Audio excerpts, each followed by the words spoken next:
Gurkengläser, Konservendosen oder Gläser von Tomatensauce helfen dir beim Ordnung halten. Egal ob im Vorratsschrank, in der Küche oder im Badezimmer. Solche Gläser und Dosen sind nicht nur praktisch, sondern auch kostenlos und sie lassen sich mit wenigen Handgriffen schön gestalten. Denn wenn es in deinem Vorratsschrank schön aussieht, fällt es dir einfacher, Ordnung zu halten. Ich zeige dir in diesem Video viele Ideen und damit willkommen bei der Lifehackerin. Marmeladengläser kannst du zum Beispiel einfach schön beschriften. Dazu kannst du mit einem wasserfesten Stift direkt auf das Glas schreiben. Oder, wie ich, einfach am Computer eine Schrift auswählen und den Text ausdrucken. Nun zuschneiden und von innen in das Glas kleben. So habe ich eine praktische Vorlage und kann mit dem wasserfesten Stift von außen die Schrift nachzeichnen. Das ist wesentlich einfacher, als wenn ich es freizeichnen müsste. Damit du deine Hand abstützen kannst, kannst du dir übrigens auch etwas drunter legen. Das gibt etwas mehr Stabilität. Am Schluss das Papier wieder entfernen, das Ergebnis überprüfen und schon ist das erste Vorratsglas fertig. Und dank der Beschriftung weiß ich auf den ersten Blick, dass da Zucker und nicht Salz drin ist. Auch mit so einem Prägegerät kannst du Gläser und Dosen beschriften. Das Wort Buchstabe für Buchstabe auf das Prägeband aufbringen. Das geht mit so einem Gerät sehr einfach, braucht aber etwas mehr Zeit, als wenn man das Wort von Hand notiert. Zum Schluss abschneiden, die Rückseite entfernen und so auf das Glas anbringen. Bei längeren Worten empfehle ich dir, den Text senkrecht anzubringen. So ist es auch mit den Rundungen besser lesbar. Und auch hier ist nun auf den ersten Blick klar, es sind Leinsamen und nicht Sesam. Nicht nur bei meinen Vorräten liebe ich Ordnung, sondern auch bei meinen Mails. Hier nutze ich eine hilfreiche App, die mir das Aufräumen viel einfacher macht. Die App heißt CleanFox und ist wirklich super einfach zu bedienen, wie etwa die Bedienung von YouTube oder einer Dating-App. Die App ist komplett kostenlos und du kannst sie direkt aus dem App Store runterladen. Und es gibt auch eine Web-Version, falls du deine Mails lieber auf dem Computer aufräumen möchtest. CleanFox wird bereits von über 10 Millionen Usern geschätzt und hat mit 4,8 eine sehr gute Bewertung. Die App gibt es sowohl für iOS als auch für Android. Auf dem Smartphone gibst du ganz einfach deine E-Mail-Adresse ein und verbindest dein Konto. Die App ist, wie gesagt, kostenlos, sie sammelt dafür Daten. Logisch, jede App und jeder Dienst muss irgendwie Geld verdienen. Bei CleanFox ist das transparent und du kannst es in der Datenschutzerklärung nachlesen. Wenn du dein E-Mail-Konto verbunden hast, scannt CleanFox deine Inbox und du kannst ganz einfach entscheiden zwischen löschen und direkt beim Newsletter abmelden, löschen, aber weiterhin E-Mails von dieser Adresse bekommen, später sortieren oder behalten.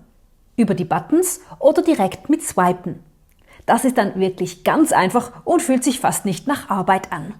Wenn ich also merke, dass ich wieder mal von E-Mails überflutet werde, dann öffne ich die CleanFox-App und nehme mir ein paar Minuten Zeit, meine E-Mails zu sortieren und mich von Newslettern abzumelden.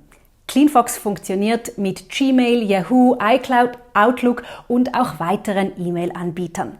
Probier CleanFox nun auch aus. Die App ist, wie gesagt, kostenlos und du findest den Link unten in der Videobeschreibung. Bei meinem nächsten Vorratsglas bringe ich einen senkrechten Streifen Klebeband an. Später besprühe ich das Glas mit Farbe. Da, wo das Klebeband ist, kommt keine Farbe hin. Das ist später ganz praktisch, da man bei diesem Streifen sehen wird, wie viel Inhalt noch im Glas ist. Außerdem klebe ich den Rand der Öffnung noch ab, damit ich das Glas später weiterhin sauber verschließen kann. Statt einem Streifen können wir auch beliebige Formen aus Papier schneiden und mit dem Klebstift aufs Glas kleben. Nun die Farbe in mehreren dünnen Schichten auftragen. Mit dem Pinsel ist es am schwierigsten. Einfacher geht es mit dem Schwamm. Und noch einfacher ist es mit Sprühfarbe. Da muss dann aber alles mit Zeitung oder Folie gut abgedeckt werden. Das Sprühen wegen des Lackgeruchs am besten draußen machen oder zumindest bei offenem Fenster. Und auch anschließend gut lüften. Wenn die erste Schicht trocken ist, eine zweite und allenfalls später noch eine dritte auftragen. So bekommst du ein gleichmäßiges Ergebnis. Damit die Gläser länger schön bleiben, empfehle ich dir, diese jeweils von Hand zu waschen und nicht in der Geschirrspülmaschine. Und falls du sie, wie wir, verwendest, um Lebensmittel aufzubewahren, raten wir dir, nur die Außenseite zu gestalten. Ein alter Verpackungskarton kann übrigens ebenfalls helfen beim Lackieren. So schwirren weniger Farbpartikel rum.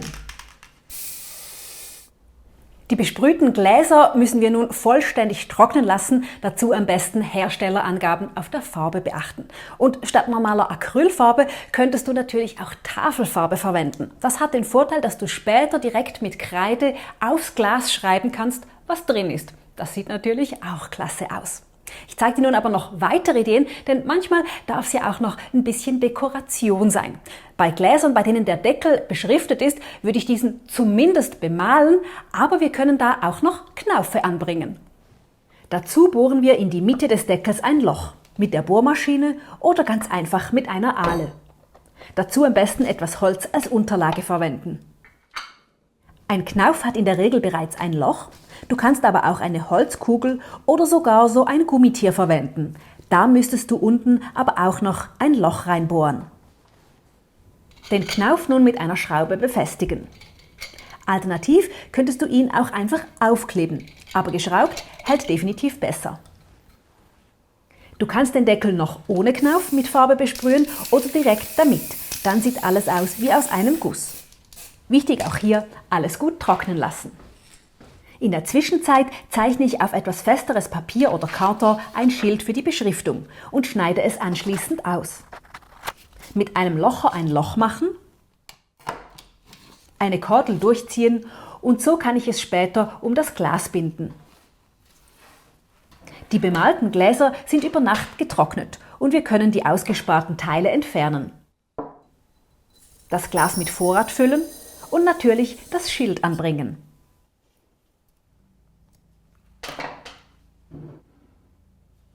Auch der Klebestreifen kommt nun weg.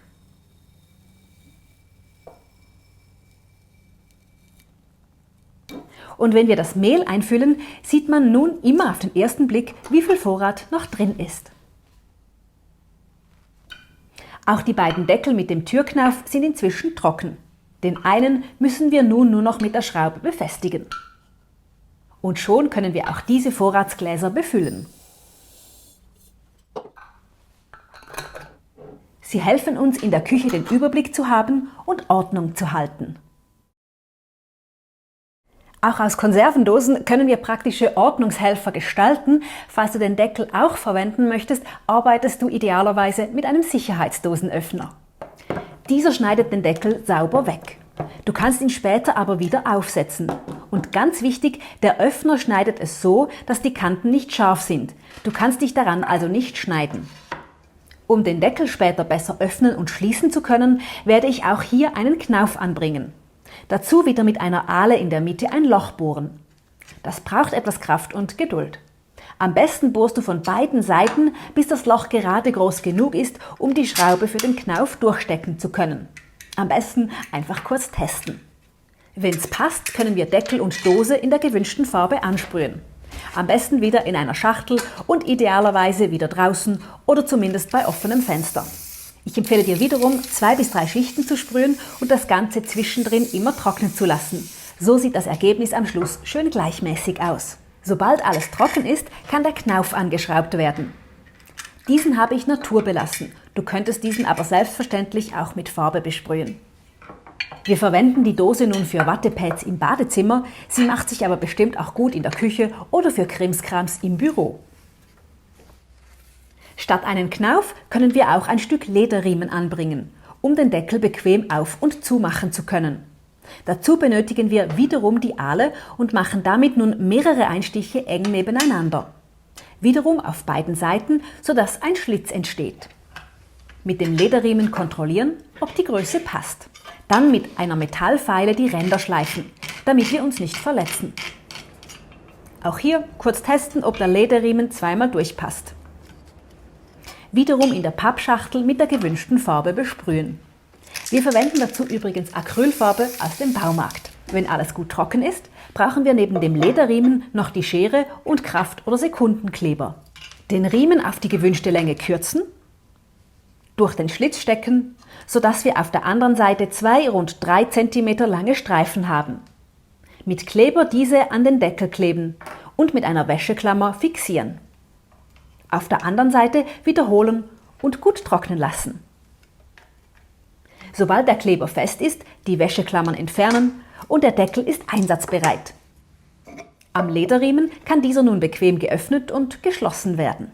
Falls der Originaldeckel fehlt oder nicht mehr verwendbar ist, kannst du aus Karton einen neuen basteln. Besonders einfach klappt's mit einem Bierdeckel.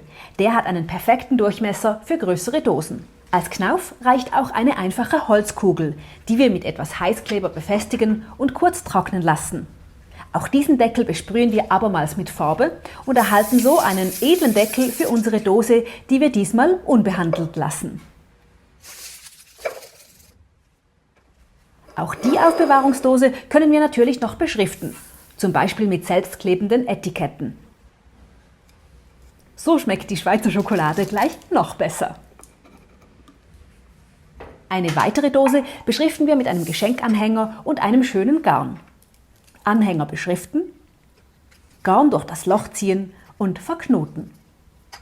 Mehrfach eng um die Dose wickeln und die Enden verschnüren. Unsere Wasserfarben hatten noch nie ein edleres Zuhause. Für die nächste Dose verwenden wir die Reste vom Lederriemen. Außerdem brauchen wir noch Schere und Kleber. Aus dem Lederriemen werden wir dekorative Henkel für die Seiten zaubern. Mit dem Lederriemen eine Lasche formen und an einem Punkt zusammenkleben. Dabei allerdings ein etwa 3 cm langes Stück übrig lassen. Wiederum eine Wäscheklammer anbringen und trocknen lassen. Sobald der Kleber fest ist, den Henkel mit dem übrig stehenden Stück über den Rand der Dose kleben und abermals mit der Wäscheklammer fixieren.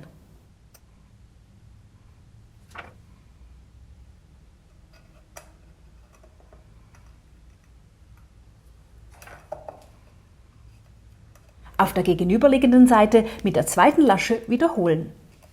Statt kleben könntest du die Laschen auch mit Nieten befestigen.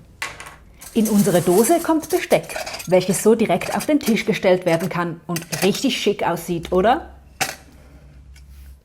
Statt anzumalen, können wir die Dose auch mit Schnur einkleiden. Ich beginne am unteren Rand der Dose, streiche rundherum etwa 2 cm mit Kleber ein und beginne die Schnur rundherum möglichst straff um die Dose zu wickeln. So klebe ich die Schnur Runde für Runde möglichst eng anliegend. Dazwischen immer wieder ein paar Zentimeter Kleber auftragen und weiter wickeln.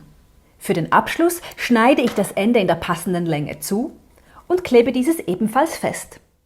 Gut trocknen lassen und dann ist auch diese Dose fertig. Mit diesen Gläsern und Dosen ist es wirklich einfach, Ordnung und Übersicht zu bewahren. Ich wünsche dir viel Freude bei der eigenen Umsetzung und schreib gerne in die Kommentare, welche Behälter du nutzt, um Vorräte aufzubewahren und Ordnung zu halten. Danke fürs Zuschauen. Wir sehen uns beim nächsten Video. Bis dann. Tschüss.